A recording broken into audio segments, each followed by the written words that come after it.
मुझे हिंदी भाषा का व्यवस्थित क्रम से ज्ञान नहीं है, इसलिए भाषा में कोई क्रम हो जाए तो उस और ध्यान न देकर भाषा के माध्यम से जो कुछ कहा जा रहा हो अभिप्राय उस और ध्यान दीजिएगा। ये सबसे पहले आपसे निवेदन है। विश्व में 3 प्रकार के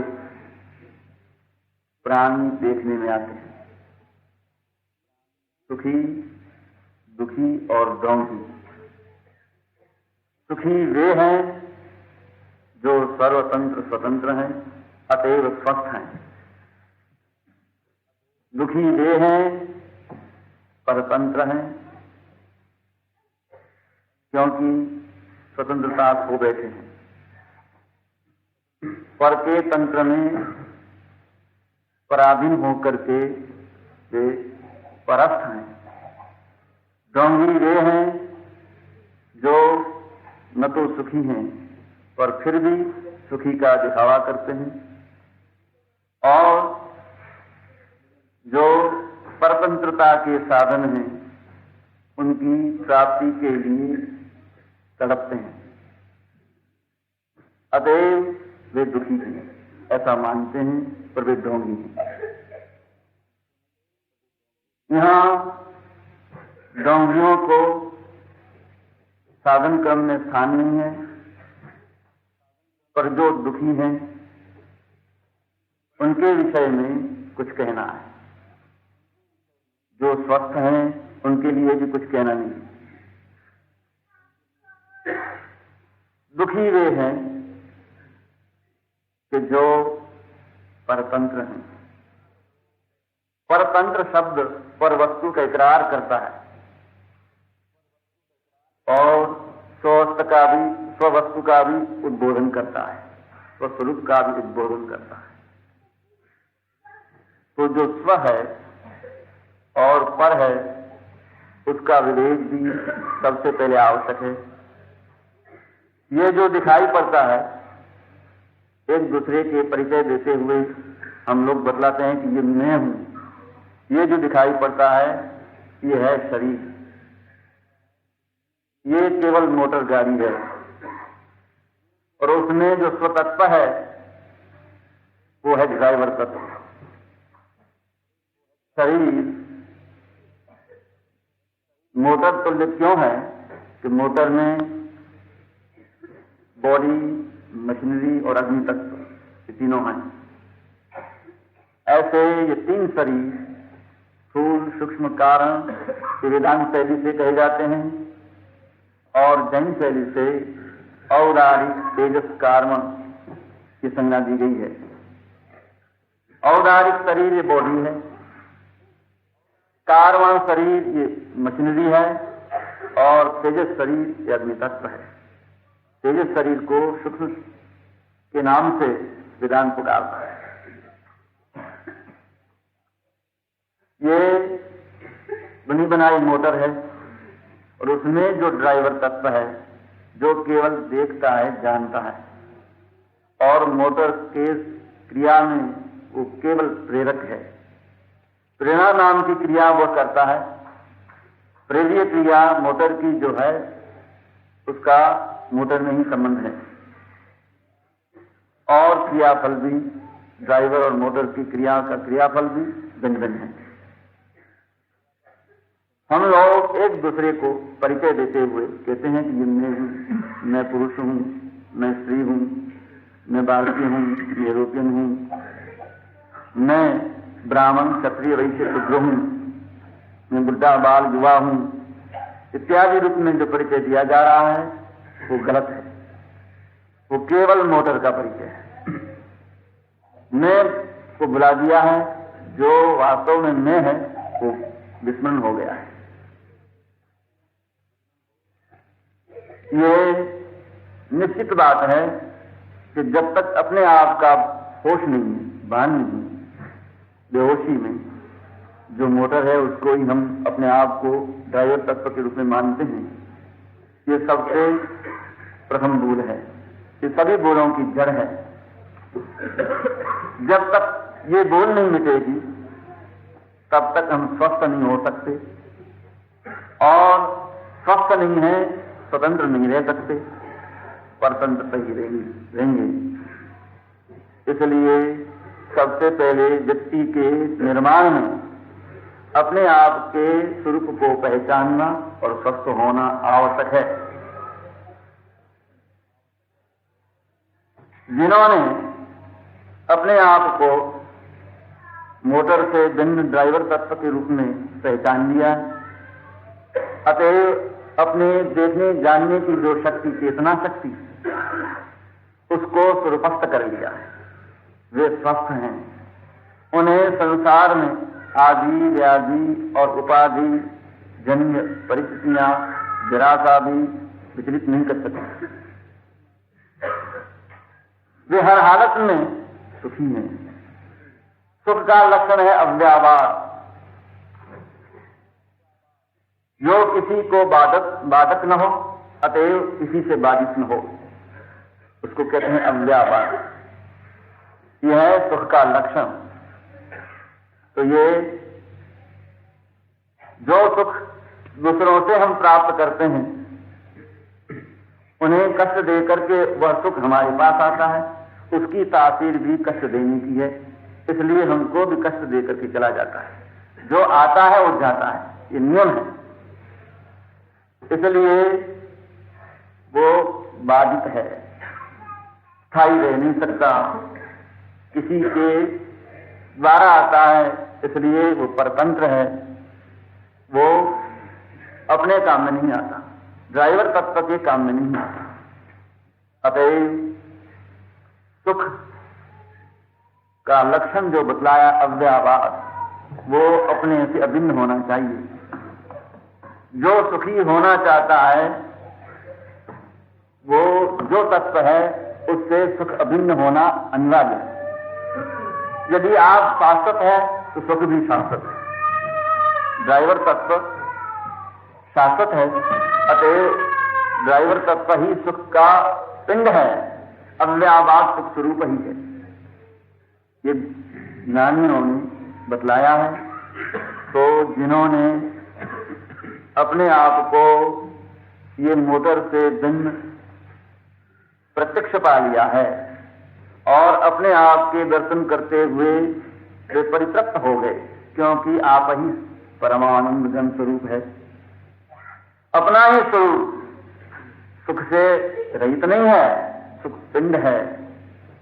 इसलिए अपने आप को ही देखने जानने में स्थिर होते ही सुख की गंगा लहराने लगती है, अथवा यूं कहिए कि आनंद की गंगा लहराने लगती है। वे हैं सुखी कि जिनके पास और कोई सामग्री नहीं है, फिर भी सुखी।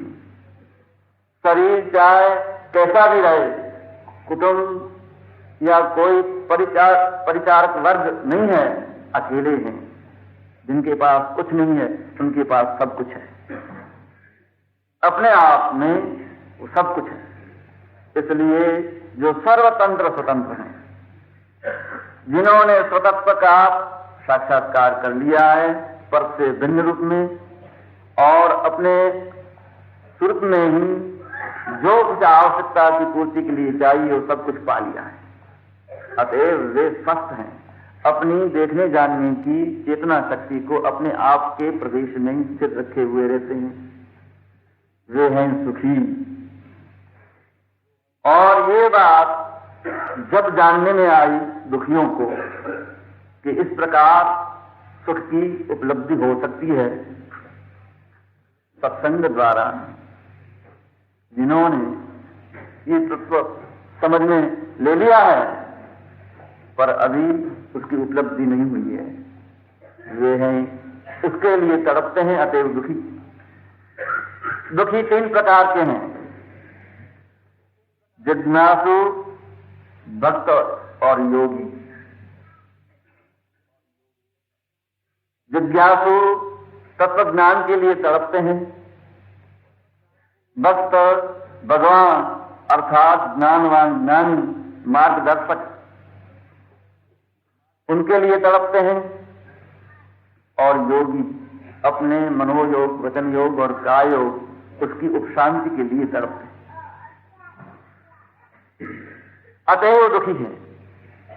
जैसे मछली को जल से बाहर फेंक दिया जाए और उसके पश्चात उसकी जो स्थिति होती है, वैसी स्थिति तत्वज्ञान, भगवान अथवा योग की उपशांति के लिए जिसके गत में पैदा हो जाए, वो क्रमशः जिज्ञासु, भक्त और योगी कहलाते हैं। तत्वज्ञान की प्राप्ति,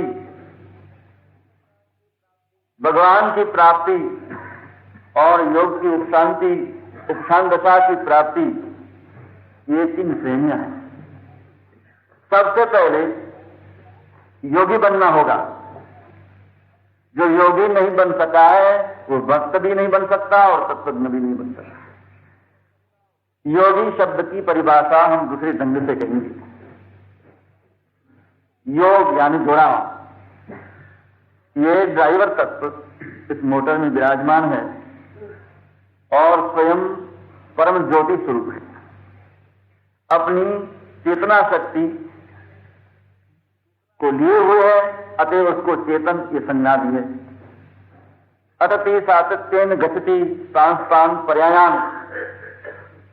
अतएव आत्मा यानी जो सतत अपने उत्तर पर्यायों को प्राप्त करता जाता है,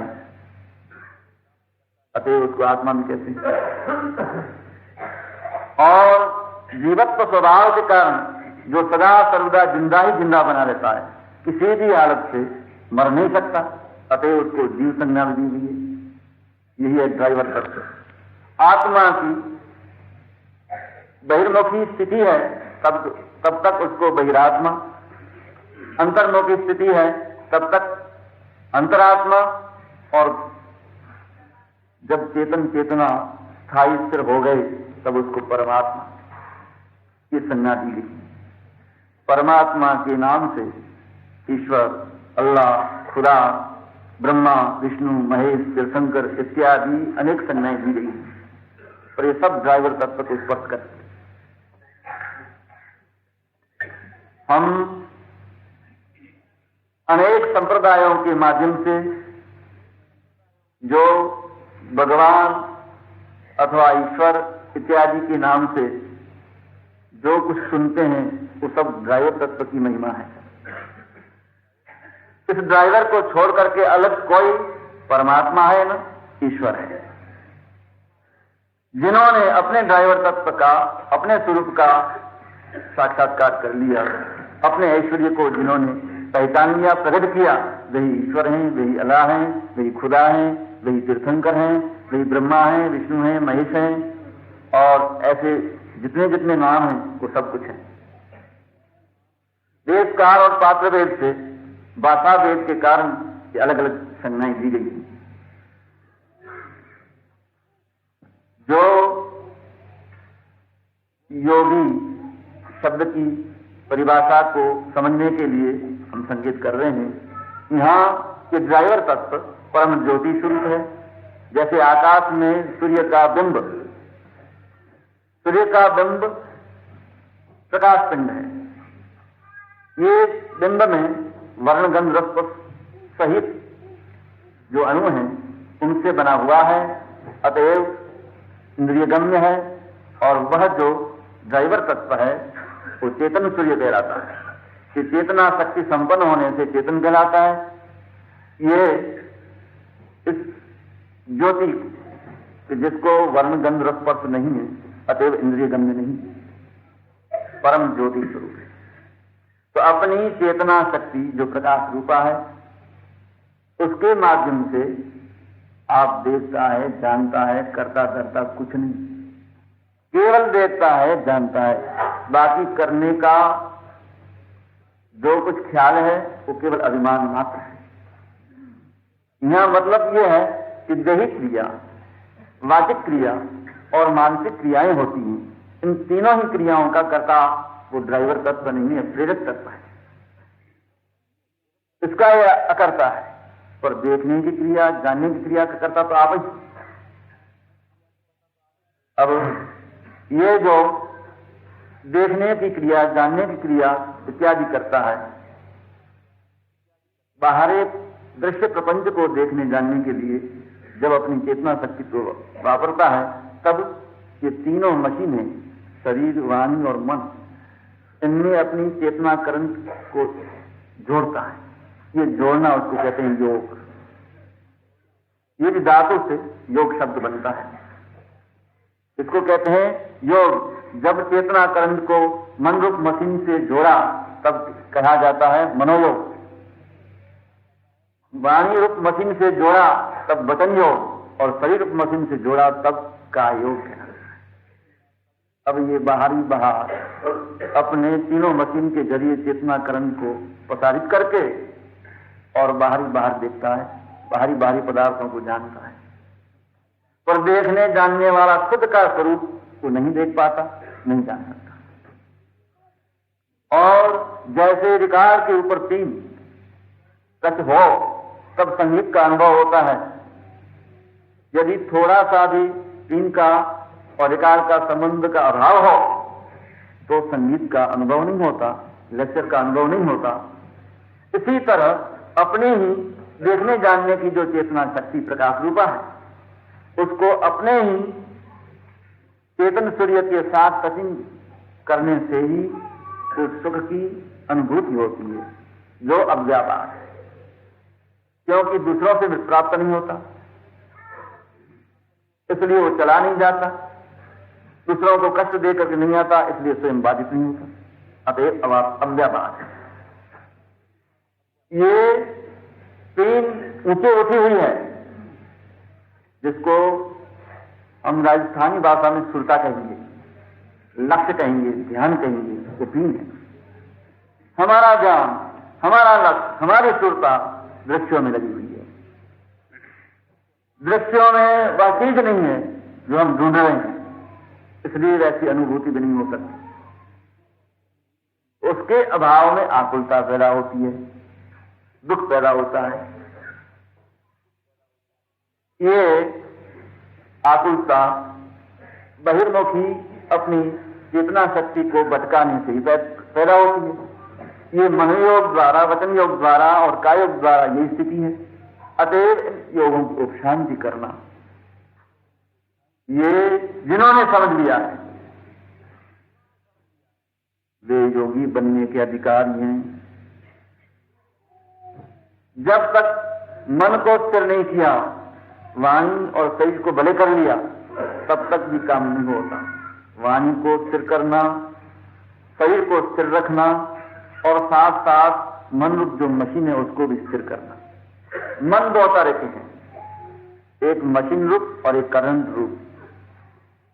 मशीन रूप ये जो तीन शरीर बताए गए, कारण अथवा कारण शरीर, उसकी जो रचना है वो सर्वांग स्थूल शरीर के भीतर ही सर्वांग रचना है। तो उसमें जो हृदय कमल बताया गया है, ऐसे स्थूल शरीर का हृदय तो हाथ कहलाता है इधर, और वो है दोनों अखीरी पसलियों की जोड़ के स्थान, भीतरी बात। वो अष्टदल कमल वो इतना अतीन्द्रिय है कि इंद्रियों द्वारा देखने में नहीं आता। अतएव ऑपरेशन पद्धति से कोई देखना चाहे डॉक्टर साहब तो नहीं देख पाएंगे, केवल दिव्य चक्षु गम्य है। उस कमल की जो कर्णिका के स्वरूप है, अणुओं से बना हुआ बहुत सूक्ष्म अणु है, और वही है द्रव्य मन का स्वरूप। वह मशीन रूप, उसमें चेतना करंट अपना जोड़ने से मनन की क्रिया होती है। तो मशीन है, मशीन का वापरना और न वापरने वाला स्वतंत्र है। करंट को जोड़ना, तो उस वक्त जिस मशीन के साथ करंट जुड़ता है उस वक्त उसी का नाम ही उस रूप हो जाता है। तो जिस वक्त चेतना करंट को उस मशीन द्रव्य मन रूप मशीन के साथ जोड़ने से उस वक्त उसका नाम है भावमन। वो द्रव्य मन और ये भावमन। भावमन करण रूप है। ये जोड़ने से सामने आकार प्रकारों का अक्ष पड़ता है। जैसे कि मेरा ये आंख की चीकी, उसमें सामने व्यक्ति का अक्ष पड़ता है। ये कैमरे का बाहरी ग्लास, और जिसमें अक्ष पकड़ा जाता है वो भीतरी ग्लास, वो है हृदय कमल का स्वरूप, वो है द्रव्यमन। अब इसमें जो चेतना करण जोड़ने से जो अक्ष पड़ता है वो दिखाई पड़ता है, और उस पर से ये अच्छा है, ये बुरा है, ये हमारा है, ये पराया है, ये चाहिए, ये नहीं चाहिए, इत्यादि जो हम तरंग मालाएं उछालते हैं, चेतन का स्पंदन करते हैं, ये अपराध है। इसको शांत रखना ये है योगी का ध्येय। ये मनोयोग की चपलता को स्थिर करना, और इसके माध्यम से वचन योग की और काय योग की चपलता को भी स्थिर करना, यही प्रयत्न में जो लगे हुए हैं वे हैं योगी।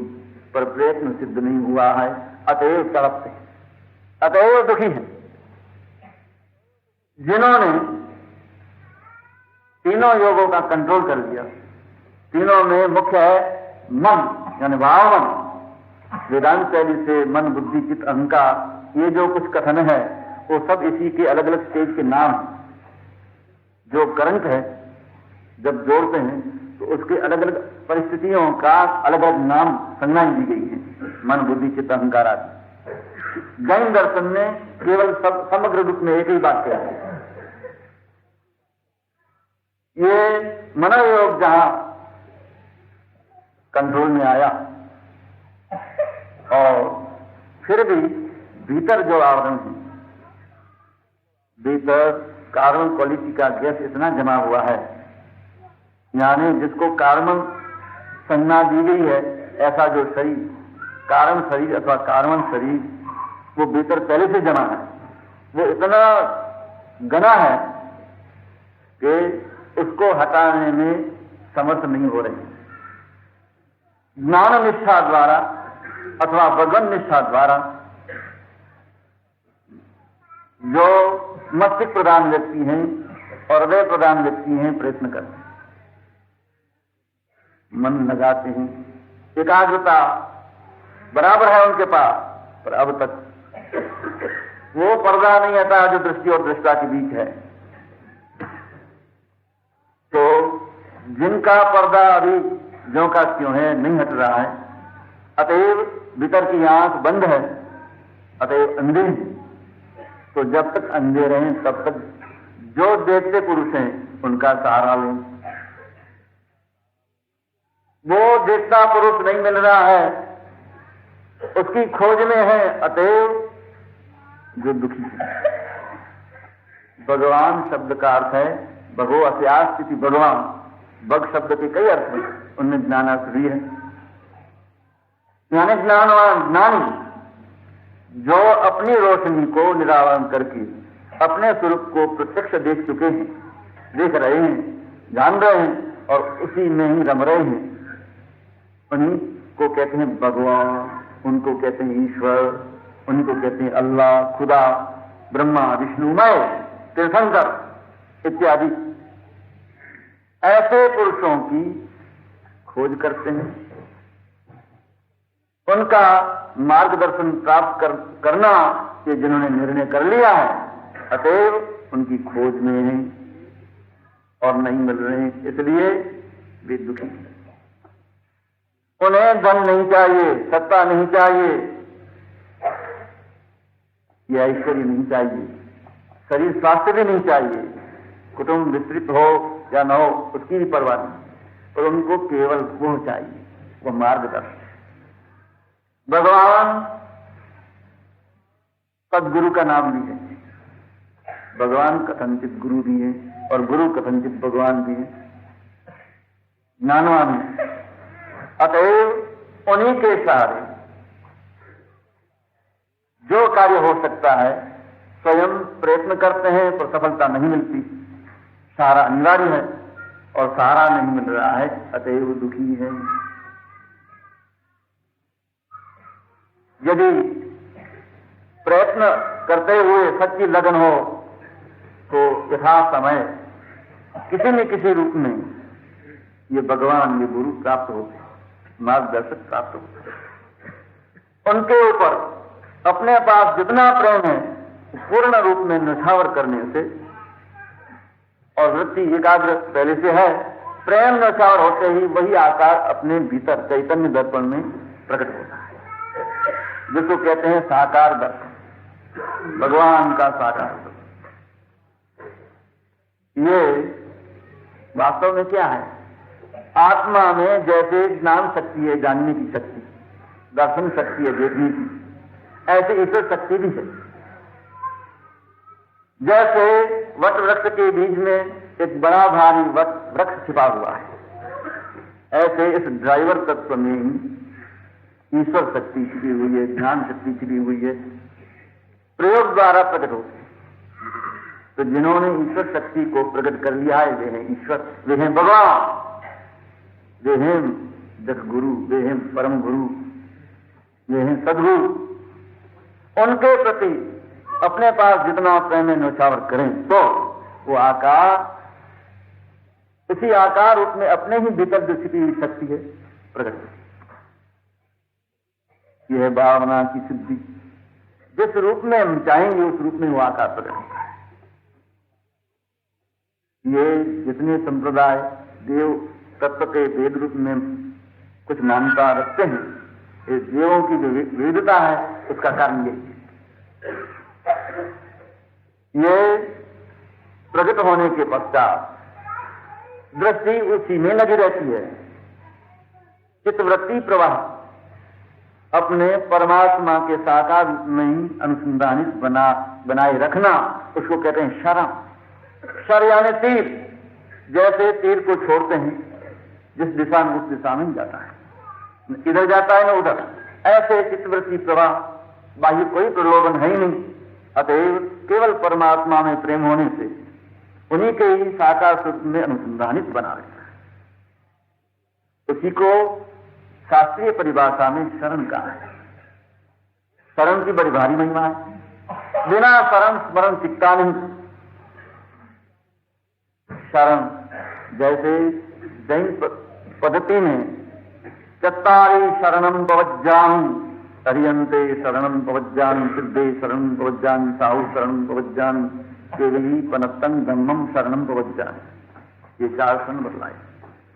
बौद्ध संस्कृति में बुद्धम शरणम गच्छामि, संघम शरणम गच्छामि बतलाया गया है, और श्री कृष्णम शरणम मम इत्यादि वैदिक परंपरा में भी पाया जाता है। कह देते हैं मैं आपका हूं, तो कहने का नाम शरण नहीं है, पर उनमें अपनी चित्तवृत्ति का अनुसंधान बनाए रखना उसको कहते हैं शरण। और केवल उन्हीं की स्मृति रखना उसको कहते हैं स्मरण। स्मृति को कायम रखाने के लिए जो शब्द गुरु मुख से मिलता है उसको कहते हैं मंत्र।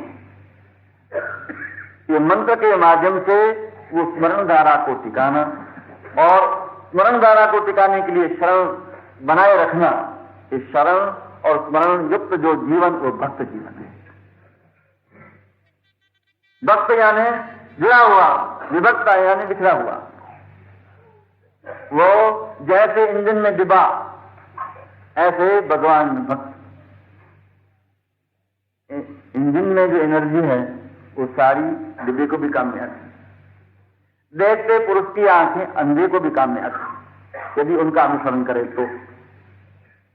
ये जो स्थिति है, योगी बने बिना कोई भक्त नहीं बन सकता।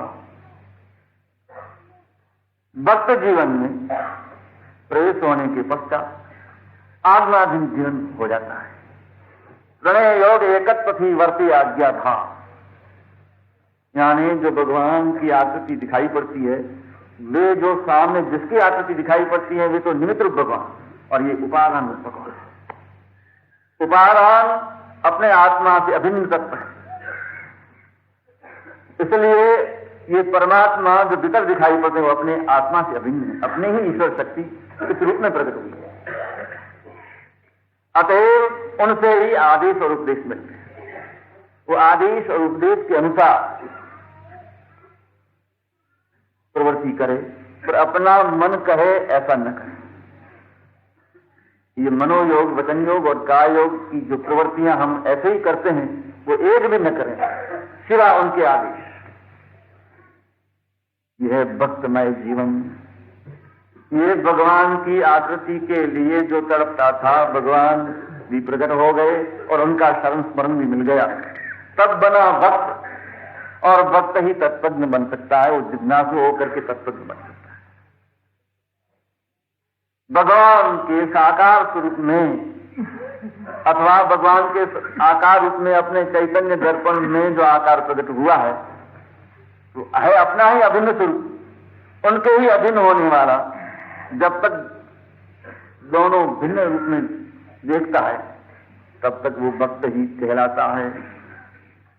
और उन्हीं में ही चित्तवृत्ति एकाग्र बनाए रखने से ये आवरण क्षय होता जाता है।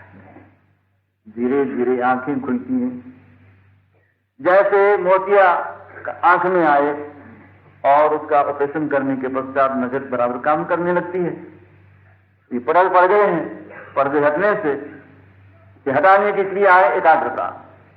जैसे छोटे बच्चे ग्लास का टुकड़ा लेकर के सूर्य के प्रकाश की किरणों को केंद्रित करते हैं हाथ या किसी चीज के ऊपर, और वो हिलाते नहीं तो जलने लगता है। ऐसे वो पर्दा दृष्टि और दृष्टा के बीच है। उस पर्दे के ऊपर ही उठता हुआ ये आकार है, वहीं एकाग्रता के लिए वो आकार का अवलंबन ग्रहण किया गया है। और वहीं एकाग्रता से एक तक देखते रहने से और कोई कल्पना को न उठाने से ज्ञान आदमी, ज्ञान आदमी, ब्रह्म आदमी प्रकट होता है। और धीरे धीरे वो पर्दा हटने लगता है, जलने लगता है, पतला होने लगता है। तो होता है क्षोभसम। जैन परिभाषा का शब्द है क्षोभसम। और धीरे धीरे रोशनी प्रकट होती है। वह रोशनी ज्यों ज्यों निरावरण होने लगती है, त्यों त्यों अपने आप का स्वरूप क्या है उसकी झांकी होती है।